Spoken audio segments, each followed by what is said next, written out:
Young black males, take your place. Without women, take your place. Top of the pyramid, take your place. Looking for change, gotta take your place. Without children, take your place. Through the pain, gotta take your place. Black queens, gotta take your place. Hey, we want to let you know that all information that you hear on our platform is not legal advice. If you need any type of legal advice, please seek a competent lawyer with subject matter expertise. Again, this is not legal advice. Everything we give to you is for educational and entertainment purposes only. All right. Thank you for joining us today, tonight, whatever it is over there, wherever you're at. This is the Enlightenment Asset Hour. Say that 3 times for me if you can. Today we have Unlocking Dreams Financial once again. Yes. Because go to let them know who he is. My name is Ivan Daphnis with Unlocking Dreams Financial. You know how to reach me. It's gonna be a good show today. That's all I gotta say. It's gonna be a great show today. Already. So, for everyone that knows how it goes here, we're gonna go to the board right quick, and we're gonna get this generation number out here, and it is ages 24 to 39 are millennials, 44 to 55 are Generation X, and 56 to 74, that goes to our baby boomers. We love y'all out there that's still here with us. All right, so from that, we have the one, the only CEO, the one and only Mr. Inferno Music Group in Florida, Mr. Will Covington. Already. And you know what I said? I said I ain't gonna say nothing. We've been going on like this for the last 10, 15 minutes, and it's been a beautiful thing. Yes, sir. Mr. Covington, we're glad that you're able to join us today. Thank you. Thank you for even allowing me to, have the number to call you anymore now these days, the way things going. So I'm glad to see you still here with us and still kicking. Where you thought I was going? You thought I was gonna be dead or something? Well, anyway, I'm glad to be with you guys. And you gentlemen are really, to make it my day. Well, you would make my whole day, but since I didn't meet you this morning, I'm gonna go along with it this afternoon. But anyway, I really appreciate it, and let's make this thing a fun adventure. Yes, word. And whatever question you got to ask me, as long as you don't ask me about my grandma. All right. Well, we wanted you to come here today because, as you know, me and Ivan, we deal with insurance, and we also deal with strategic planning for business. So we wanted you to come through, and I definitely wanted you to come through because of the relationship that we have dealing with entertainment. Being that I've spoken to you a lot about different strategic plans and moves for entertainment, but then again, your whole background is dealing with the entertainment world. Can you give our listeners some of a resume or a breakdown? Well, if I give you a resume or a breakdown, we might be here a whole hour. I know. But anyway, right. I'm gonna start in 1965. Is that far enough for you? That is beautiful. Is that for far me? enough for It you? is. Yes. We have a baby boomer right there with us, baby. 1965, I was playing drums professionally with the Ink Spots at 15 years old. 15, wow. And the Ink Spots, I don't know if you young people know what it is, but I do know that the people from that 74 age group, they know. They know because they know the Platters, the Ink Spots, and the Coasters, and the Mills Brothers. Those are the 4 main groups that was playing back in those days that all the other people liked. Right. Our people, we was looking at maybe I would say Muddy Waters, those type people, and Chuck Berry, and all those. But Wolfman, what was the Wolfman dude? Who? Howlin' Wolf? Yeah, Howlin' Wolf. See, there he even talking about Howlin' Wolf. Yeah. Howlin' Wolf was back there with Chuck Berry. Okay. Yeah, so, I mean, I do know a little history. Right.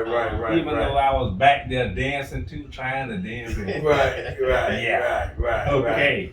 So how did that, once you got into that type of situation and you started getting up more, when did it come off for you joining the band and getting your feet more into the entertainment side? Well, what happened is basically in 1965 up until 1969, I actually played in the band for the X-Files. Okay. And what happened with that is that in 1969, I decided I wanted me a record label. In 1969. And how old were you? I was 19 then. 19. Yeah, and I wanted a record label at 19 years old. And that record label, what inspired me to want it was Dick Griffey, who had Solar Records, and I know you all know about Shalimar. They was on his label, and then Barry Gordy, who was at Motown. Right. So they inspired me to want to have my own record label. Okay. My own black record label. Right. Because these other labels, Stax and all of those, were owned by other people. Right. Wasn't owned by us. Right. Even though the musicians and everything mostly was us. Right. Doing all the work. That's right. We were doing all the work. Word. Well, but in 1969, me being a 19-year-old whippersnapper, that's what Right. we That's used to what call it's me called. in them days. That's right. I didn't have no idea of how to start a record label, and the main reason I didn't know how to start it because I didn't know jack crap about doing business. Right. And so all the money I had made from 1965 to 1969, it went away. Right. It went away because I didn't know anything about business. Business. So Fast money. in 1972, I was able to get my first record deal in 1972. So in 1972, I worked and I started a group, which was basically one of the best known groups in South Florida. Matter of fact, it's known internationally at a lot of different places.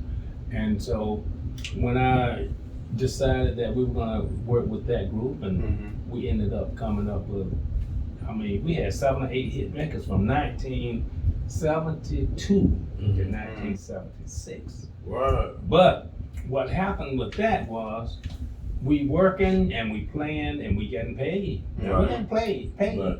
But we still didn't know anything about the business, which meant that we didn't know how to receive the royalties and everything. Right. Okay. And because we didn't know how to receive the royalties and everything, we actually was getting whooped on the other end. Right. Even though we were making money playing shows and Right. all of that, but we were still getting beat out of the royalties and everything. So And that's the other side. That's the paper side of the that's business. the paper side of the business, Okay. which at that age we were so interested in. Oh man, we got a record deal, blah blah blah. Right. Until we didn't think about anything about where the royalties at, which Right. were more money. Right. Exactly. Right. That was Business some more, side. right? Yeah. That was Just the like he business told, side. what was it? Just like they told James Yeah. Brown in his documentary that they got on him. Where he said, "Well, you're the music, we're the business. So Yeah. that's where Yeah. music business Mhm. came from." Well, if people understand what they're saying, music business, it is a business. That's right. It makes no difference how well you play the music. If you don't know the business, you are gonna be stumped. Right. goes- So that goes. It goes like with our sports as well. Right. You can be a great athlete, That's right. but you don't know the business out of it. You have that good that manager Right. or a good accountant. They Right. take all your money and Yeah, you just left out there. and not only that, they won't only just take it. They'll tell you how to spend your own money. Right. And be in charge of your own money, Right. which is not good. Right. Not good at all, huh? But anyway, from 1976, in 1976, the copyright laws changed. Okay, when the copyright laws changed, that meant that all the songs that was done before then, if you owned them, they were reverted back to you. But the catch was, after 25 years. Oh wow. 25 more years after 76. Oh, okay. But guess what? What? Will is still here. Word. So I reckon you learned some of that business. I reckon you learned the other side of that business. Well, if you want to eat, you got the other choice. if you really want to wanna eat, that, Yeah. you're right. without getting tired. There you Yeah. go. Because playing tires you out. Word. Okay. So if anything, you want to play smart and not heavy sold, huh? Well, you don't want to play too smart, because if you play too smart, you might be too fast and miss it. See? So don't be too smart. Just know enough. Just know enough. Yeah. Okay. So that you don't get beat. Okay. Word. Yeah. So does that make them have to come to the table with some type of, if you have some type of leverage in that type of state? Well, the only way you're gonna have leverage in it is that, number one, you have a good product. Number two, you really know the business and manage yourself. Not having different managers that say they managing you, and especially a manager that don't have any money. Right. You don't want a manager that don't have money. It's two kind of managers. It's a manager with money that pays for everything. That's the kind of manager you look for. But there's a manager too that can't pay for nothing. Right. Okay? So they rely on you. So that manager that can't pay for nothing, you pay him. But the only way you pay him is that he have a networking situation where his network is so broad. You don't mind paying him because he can keep you busy. Yeah, keep Okay. working. Yeah. Okay. It makes sense. Not necessarily working Okay. from the physical side of Right. it, but can keep you working from the musical The side of it. Right. You know, That's why you said knowing, keep you busy. knowing how to place your music in different venues, different avenues, different places. You can play a song and don't ever go anywhere with it. Right. And your manager, if he's connected, he can move your song. See, it's the music business, and people still forget that sometimes. Right. It's not the song business. It's the Right. music business. Okay. So you put together great music Right. and have great business knowledge of the industry. Oh, okay. Okay, now, in 1978, I decided, well, let's go back to 1976. We decided to get a release from the record label because we found out that the record label, the production money, or promotion money, I should say, that was meant for us to help promote our product was going to other artists that they had. They would use our promotional money because our songs were making the money. Right. But they were using our promotional money for to promote some of the other groups that wasn't as on the level that we were playing wise. Right. But we was not the ones that we wasn't bootlickers. Right. If that's what you want. Got Yeah, we wasn't no bootlickers. So Right. because we wasn't no bootlickers, they kind of ostracized us. But that was okay too, because guess what? It make you stand up on your own and learn what you got to do to survive in an industry that is cold-blooded. Word, man. It's cold-blooded. So from that resume and from that breakdown, we want you all to know that we are speaking with we are speaking at one direct place right now because it's industry talk. This is industry that we're talking about, music industry, entertainment industry for today. Now, the topic is ownership, control, and being the master of your universe. So you've already given us the first couple of steps coming from a young man to from a young man within the industry and in the business, where you got your feet wet, got your foot in, got your hands in the mud, getting the work in, learning more knowledge as you're going. Assuming, right? Yes. He is assuming right because let me tell you something. Because in 1978, we had learned so much about the music business till what we decided to do. We were going to start our own situation. So in the process of starting our own situation, we realized that it was some very important ingredients that you have to have. And that ingredients was business knowledge and accounting knowledge. You had to have that to know how to run the business and count your money. Gotcha. All right? Gotcha. So the main reason you want to know how to count your money is because you got some people on the other side of the line called the IRS. That's right. Yeah. Okay? Yeah. So you got to know about them people and what you owe them when you're getting paid. Right. So in 1978, before 1978, I met this young lady, and when I met her, we was just, hanging out. We lived in a building, and the funny thing about this building where we lived, you either was a college girl or you was a musician. Oh, okay. That's the only people lived in that building. Wow. Okay. But the musicians that lived in that building were all professional musicians, and I happened to be one. Okay. And all the girls that lived there was college girls that was going to get master's degrees and BS degrees and associate degrees and every kind of degree that you want to name, to make them be successful. That's right. So I happened to be one day, all of us were downstairs.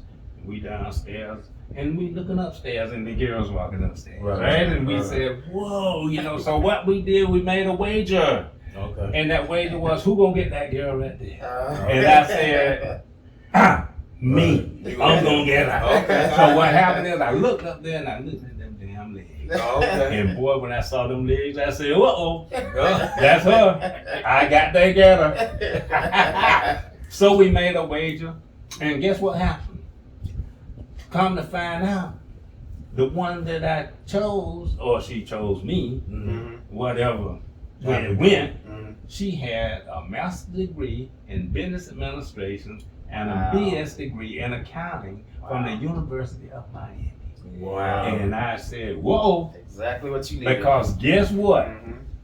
I was spending too much money every week, not knowing how to save none, trying to be a big shot in the industry. Gotcha. But when I met her, she sat me down and we sat down and we made a plan and we made a pact. We made 2 packs. We made 1 pack, we'll get married. The next pack we made, we'll start a business. And the business was gonna be what? A record label. So in 1979, we sat at the kitchen table and put together the paperwork for the record label. In 1980, we went legal. Also in 1980, we put out another hit record that went nationwide. And that's, boom, shot us to the, what? What was the name of the record? The name of the record was, guess what? What was the name of it? Free Bass. Free Bass. Yeah. In 1980. Yeah. I really did come to the top. Yeah.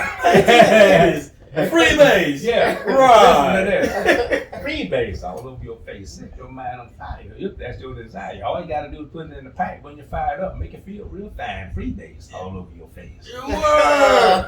So did y'all get that before or after Richard Pryor? Wait a minute.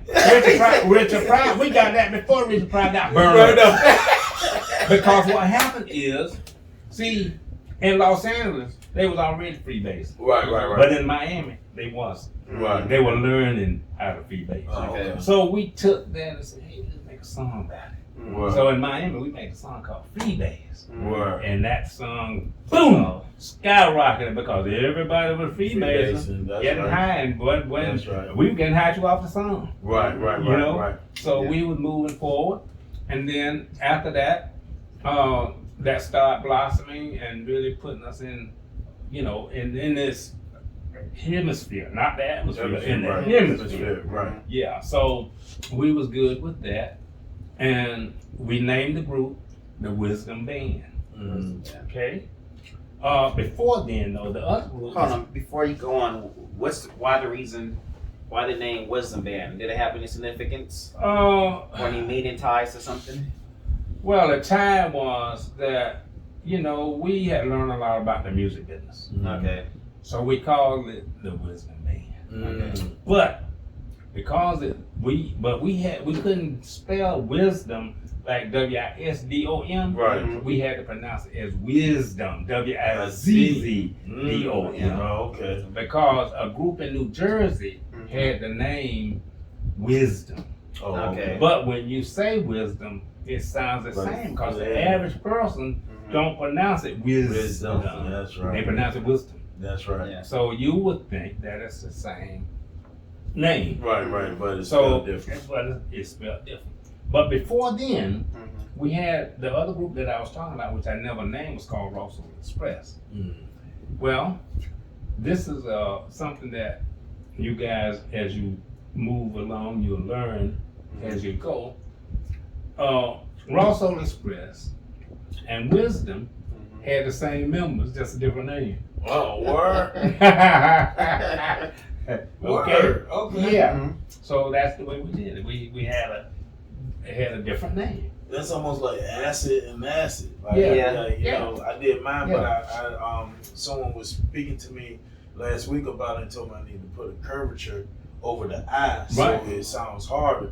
But Yeah. when you look at it, most people say acid. Right. They don't understand if we got the vowel Right. situation Yeah. where A They're is gonna say followed by acid. it. That's right. Right. They say acid. So that's why you got to be very careful, because that is actually a derivative Right. of that song, Word. of that name. Word. Okay, so you got to know that. But some good points. Point, especially with how we deal with surround yourself with great people. Right. Like you mentioned, a young lady that you met who was in school, who knew about business, who Right. knew about accounting. Right. Especially a lot of people nowadays, like young folks, they want that fast money, Right. but they don't surround themselves with the people they need in their corner. That's right. They got all those people who gonna be there when you have money, Right. but when the money's gone, They're gone. Well, the young lady that I met back then, I've been married to her for 42 years. Oh, okay. All right. yeah, that's a Anna Glover. That's it. That's a Get that out there. Yeah. For real. For 42 years. That's Gwen. Oh, Miss Gwen. Yeah. Oh, okay. Hey, Miss Gwen. Congratulations. We've been- 42 years. Yeah, we've been married 42 years. Word. Don't But worry about that. If it wouldn't have been for her, Mm-hmm. I might have made money, but not as much. Mm. And I definitely would have spent most of it.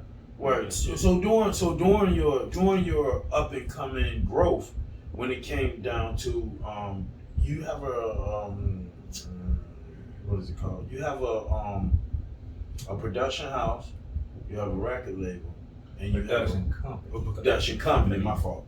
What's the name of the company? Yeah, what's the name of the company? IMG Records. Yeah, IMG. But That's right. in 1980, Mm-hmm. we had E.A.H Records, which stood for Entertainment Galore Incorporated. Okay. 2005, we established IMG Records, so we have two record labels. Oh, okay. So E.A.H Records is the one that she runs because she does gospel, inspirational, Right. and Christian music. Okay. Now, my son and I, we do secular, which Right. is hip hop, pop, blues, rock, jazz, Right. everything. Okay. Okay? Okay. So to keep from vexing her spirit, Right. we decided we better do that. That was the way that was. But let's go back to 1982. Okay. Now we did a little step all the way up to 1982. That's where we at now. Okay. In 1982, we did a song called After Loving You. Right. Now, After Loving You was a song that I produced it and we put it together. And another thing, we go back to the same musicians, 3 different group names. Oh, okay. Different group name. Yeah, and that group name was Omari. We named that one Omari, which was named after my son because in 1982 he was born. Oh, Wow. okay. So we named the group Omari. Oh, okay. Yeah, Okay. and that was one of the first songs that we were able to license for $100,000. One song in 1982. Wow. Did you happen to have the publishing company back then, or was that later on down the line? For the publishing company? Yeah, right. You We had a did. publishing company then. Then, okay, word. That's what I want to get But into. what we had was Okay. the BMI Publishing Company. We Oh, didn't okay. have an A.I.C.I.D publishing company. Okay. Oh, okay. But After 11 U is under BMI. Right. Okay. So It's under Entertainment Group of Music.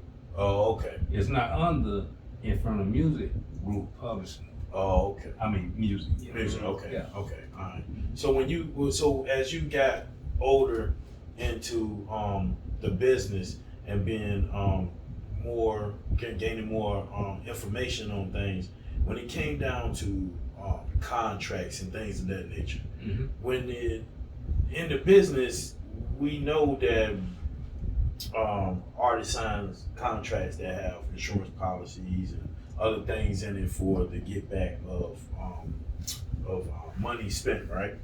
Yeah. Well, one thing that you do, if you're a smart person with a record label, you sign you sign a life insurance policy on them.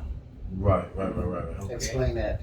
That's in case your artists go out there and get killed. Right. You still get your money. There you go. Because you can get the insurance policy and turn it in. Right. And that right there will allow you to still generate or do whatever you need to Have do. that money. Well, Yeah, but if you own the publishing, not only do you get the insurance money, but you also get the publishing from the song, because you can publish that song for 50 years. Right. And that's where the royalties kicks in, right? Royalties be kicking in Yeah, all the way from the down. beginning. Yeah. Beginning. When you sign up as a BMI songwriter or a BMI publisher or ASCAP songwriter or publisher or C-Site songwriter or publisher. Right. Okay? Right. But publishing, the actual process of publishing is more complicated than we sitting here just talking about it. Okay. You know, it's a lot of ins and outs that you gotta know about the business in order to have a great publishing company, because then you have to have publishing administration. Right. The average guy, they don't wanna be involved in publishing administration because that take signing up and joining other PROs in other countries, which PRO stand for Performing Rights Organization. So you have to be able to collect your funds from those other countries, because if you just think that you're gonna collect your money from BMI have no idea where they get your money from. Because if your music is playing in Japan or Germany, That's right. if you don't have a situation with that PRO that runs Germany, then BMI can't collect. So you have to let BMI know that, look, I need you to be connected, and BMI is connected with that particular performing rights organization. But there's a letter of direction that you have to have, that you have to send to BMI so they know where to collect the money from. Right. But see, who takes time to do that? Then you got DistroKid, and all the rest of them. TuneCore, you Right. got CD Baby, Right. and you got these different platforms. I mean, these different places. But see, what people don't understand, these are not distributors. That's right. They are e-trailers. And see, if you don't know, you will think they're a distributor, and you will place your product there. And all they do is hold your product until somebody decides to buy it. They're not spending any money. You spend $9.99 for them to just hold your product. Now, if you don't go out and promote your product, That's right. nobody gonna buy it. It's just sit there, and they're not gonna help promote it. That's right, unless you're paying them another type of fee, Right. which you want a package or whatever you buy that package, and that's how they do it. Yeah, but you could buy that package. But another thing too, you can buy that package, but then you still don't own the publishing because you don't have a publishing company. There you go, and that's what I was telling people. What's our topic again? Well, it's just like I said. The topic for the day is ownership, control, and being the master of your universe. And that's why I got the master here, the He-Man that I know of. You know what I'm saying? I mean, I spent 30 days with rest in peace, Bill. You know what I'm saying? My man from Ghetto Boys. Yeah. Well, him and his son YK, they spent 30 days with me, and you know the story. You know what I'm saying? And he was giving me a lot of information about how the inner workings of the music business works and the things that he went through in the music business. And the situation that I kept hearing from him was what he did not own. If he knew this and if he knew that before he had done this and before he had did that. But what happens is a lot of times you don't own it because you don't learn about it. Right. And learning about it means studying. Right. Now, the trick is they keep you so busy you don't have time to study. That's right. That's right. Okay? That's right. But they can only keep you busy if you let money be your guide. And let's talk about that because I know a lot of my youngsters out here and some of Some of 45. That's you know we still even some chasing 70-year-olds. Yeah, we still chasing that greenback. Nothing wrong with chasing the money, but when you chase the money, make sure you got a pot to put it in. Word. And a plan. And the plan is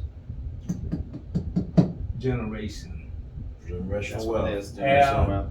establish some generational wealth That's right. for you, Right. your family, Right. and your kids. I got 3 things that I tell you. Well, I got 6 things, but I'm gonna tell you 3 things. Okay. 3 things is, number 1, you put God first. Mm-hmm. Number 2, you put business third. Right. Who's second? Family. Family. There you go. See, so you got it. God, family, business. Yes. If you keep things in that order, Right. you'll survive. So let me ask you a question for our youngsters because this is good, right? We have those that are coming out of school and they're already doing some things, right? Mhm. And the thing is Like that, what thing? okay, they're already doing, let's say they're already writing music, they're already performing music, they're already putting, let's even say that some of them are even doing art. Let's just say art person. Social media, a lot of them are social being media, popular on social media content creators, whatever, Okay. right? What would be, let's say I'm 18, I'm coming out of high school, I got no money in my pocket other than this job that I got at Mickey D's or whatever, right? What would be my best bet to bet on myself or start to bet on myself in order to get where I'm going if I can't go to a bank? Well, the best thing to do is save some of that money. Mm-hmm. Learn how to, out of every dollar you make, save a quarter. Say quarter. And if you're 18 years old, Mm-hmm. when you're 30 years old, look how much money you'll be saving. Word. Because if you listen, if you make $100 a week Right. and you save 25 cents out of each one of those dollars, Mm-hmm. add that up and see how much money you got. Sound like good winner. Good winner. So 52 weeks, huh?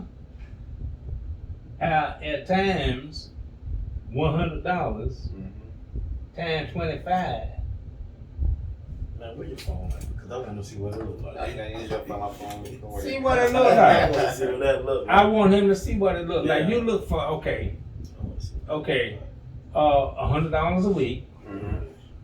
and you subtract $25 out of each one of those dollars. 25. Okay. How much money is that? 75. Huh? That's 75. 75 times 52 is what? That's 1,200. Okay. Now, $1,200, right? Mm-hmm. You 18 years old. Mm-hmm.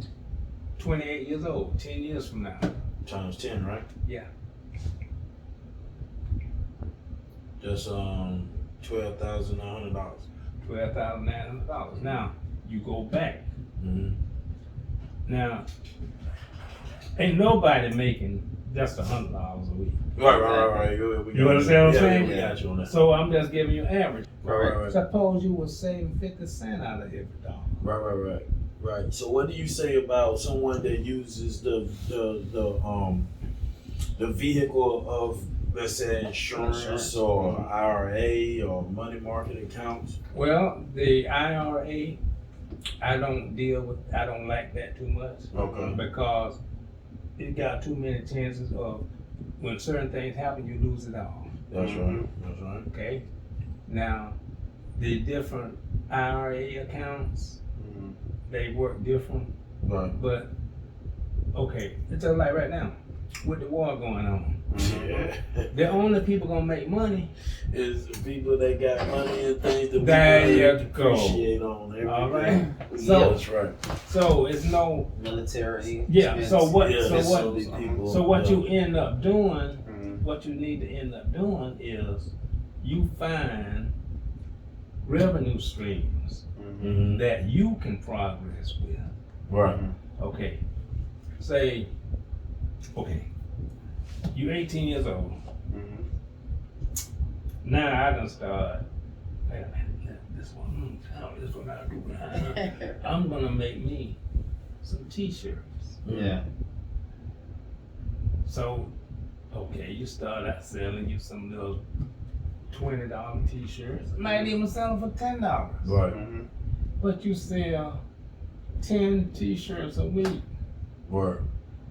Listen, learn to sell stuff to your peers and to your friends.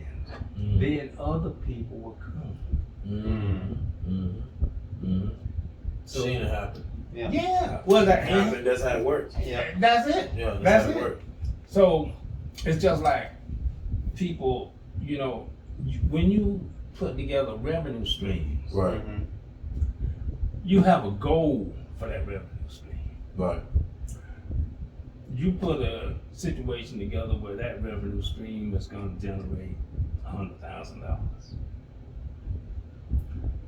What do I need to do for that revenue stream to generate me $100,000? Okay, that's one revenue stream, right? Mhm. Now you got another revenue stream. Your next revenue stream might be playing songs. Your next revenue stream might be doing shows. Right. But you gotta be multitasking Mhm. Right. so Right. that you can do all three of those revenue streams at the same time. Same time. Okay, so that brings us to the next. Multiple streams of The income. multiple streams of income. That's one thing. Yeah, Number two is always be able to look at ownership. And when you're doing things of that nature, what do you say to, moving on to number two, how partnering and having a strategic plan makes your budget spend better? Because you can do that, and we want to try to. Well, collaboration is the Mhm. key. Okay. Can both of y'all be bosses? Yeah. Does that mean that someone's Both gonna have to both take of you could be bosses, but you got to have to realize that you the boss. What? You Train. Okay. What train you the boss of? Okay. Our engineer on a train Mhm. is the engineer just for that train. Mhm. That's right. But then you got other trains. On the Right. track, Each one yeah. of those trains got an engineer. Right. All of them are bosses. Right. Mhm. So how can we Collaboration. I like that. collaborate? I like that. How can you collaborate without these youngsters or mid-age people that's in these type of situations, and all of them ain't in the entertainment business. No, Because some people other sell business. insurance, some people Right, do yeah. other business. Yeah. But they just got this think about them because of the simple fact that they're in a position that they can say, Well, listen. If you're in a situation, I've learned one thing. If you don't want to spend the money, I ain't gonna fuck with you. Excuse the expression. yeah, I got you. So the key is you don't deal with people who don't have nothing invested. Right. Mhm. See, if you and I, if the three of us invest in the same thing or invest in something, Right. Yeah. all three of us got skin in the game. Yeah, there you go, that part. But if we ain't gonna have no skin in the game, okay, say you two have skin in the game, I don't have none in the game. Mhm. Know what my job is? Get paid for working, not being part of it. Word. So you have to know how to separate The two. the two. Mhm. Hey, wait a minute. I want to be part of this. Well, then where your money? Exactly. And it takes money to make money. Yes. You can't make money without money. You can't make money without money. You can't make money without money. You can get money without having money if you work for somebody. You work Yeah. for somebody. But that's all you're gonna be doing. That's all you're gonna be doing. So question for you, Mr. Covington. In all your experience, all your years of being in the industry, the music industry, and becoming where you are now, what would you tell our listeners out there? What is the most important aspect of starting a business? Just the mistakes. What would you give to our listeners advice? The advice I would give you: study your craft, learn your craft. A poor man don't have knowledge of what he's doing. You must have knowledge of what you get into. Now, that's not saying you're going to win every time, Correct. but at least know what the hell you're doing. Yeah. Have an idea. I teach this. I teach you how to build steps. If you build the first step solid, That's right. then you build the next step and it crack.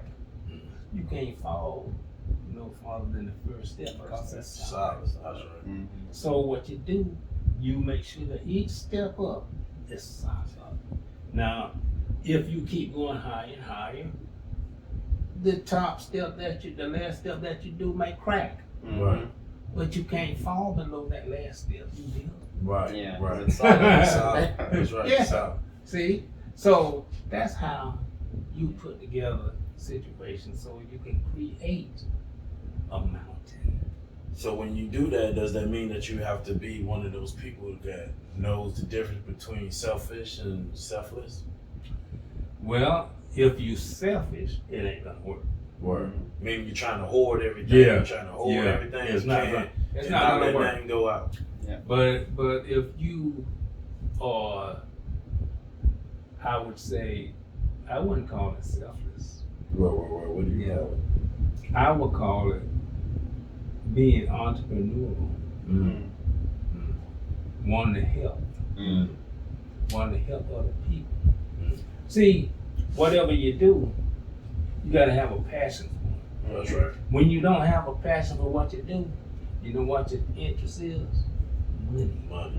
Then you know what happens? You lose. You might win for a while, Right. but you end up losing because you don't have a passion for what you're doing. See, when you got a passion for something, you learn it. Right. It's not work anymore. Yeah, it's Right. not working anymore. Yeah. Right. You learn it. See? And once you learn it, you don't have no regrets. If you lose some, because one thing about it, you can go all the way to the top of a mountain, but you can't fall down on the other side. Word. But guess what? As long as you know that you can fall down on the other side, you will know how to climb up the other side of it. Word. Word. See, that was what we said. Yeah. You will always know how to climb again. So how did you go about when it came down to building? How do you know who to mess with and who not to mess with? And then when you went into a situation having your own, how were you able to move and? Well, the thing is, you don't know until you had the experience of who to trust. You don't know who to trust. Everybody that you run across is okay with you until they cross you. Now, if they never cross you, that's the person you deal with. But if they cross you, you gotta learn how not to deal with them up close. Gotcha.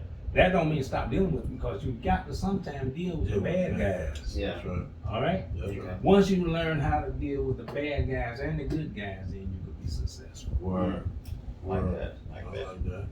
Yeah, everybody ain't always good and everybody ain't always doing bad shit neither. But everybody that do bad shit may not do bad shit to him. Yeah, that's right.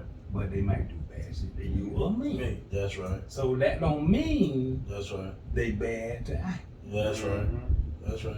I got what you're Okay. saying. What's that? So what you gotta do is know how to discern people. Word. You got to learn that. That's a skill that you learn. You don't just grow up knowing how to do it. Right. That's something that you learn in the process. Sometimes you lose. Right. Sometimes you win. Right.